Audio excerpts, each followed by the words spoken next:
شہر میں کیا ملک میں پورے میں. اور ظاہر ہے کسی بھی ملک کے اندر جو بنیادی ضروریات کی چیزیں ہوتی ہیں وہ حکومت کی ذمہ داری ہوتی ہے عوام کو فراہم کرنا. ہم سے ٹیکس لیتے ہیں, وہ کوئی میاں صاحب یا زرداری صاحب اپنی جیب سے خرچ نہیں کرتے, ظاہر ہم سے ٹیکس لیتے ہیں. تو حکومت کی ذمہ داری ہوتی ہے کہ پانی, بجلی, گیس, تعلیم, یہ سب چیزوں کی فراہمی, مواصلات کی ذمہ داری, یہ سب حکومت کی ذمہ داری ہوتی ہے اور حکومت ہم سے ٹیکس لیتی ہے.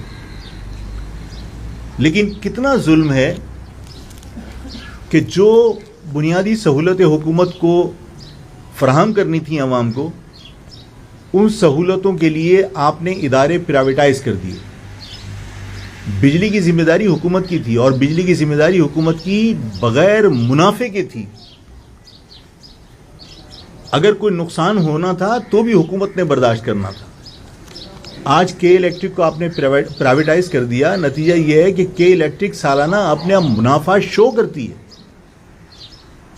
ایکسس بلنگ کے ذریعے وہ کراچی کے عوام کو لوٹتی ہے, لوڈ شیڈنگ کے ذریعے تنگ کرتی ہے. ہونا تو یہ چاہیے تھا کہ کے الیکٹرک بغیر منافع کے چلتی اور اگر کوئی اخراجات سے زیادہ آمدنی ہوتی تو وہ عوام کے اندر تقسیم کی جاتی, جو کنزیومر ہے اس میں تقسیم کی جاتی, جو اصول ہے. لیکن یہاں بجلی 5 گنا قیمت میں پاکستان میں بیچ کر پاکستان گورنمنٹ بنیادی ضرورت عوام کو فراہم کرنے کی بجائے عوام کو نچوڑ کر 5 گنا فائدہ حاصل کر رہی ہے. اگر آپ سمجھتے ہیں کہ یہ دلیل سے حکومت مان جائے گی تو نہیں مانے گی. اس کی دوا صرف آپ کا اتحاد اور احتجاج ہے.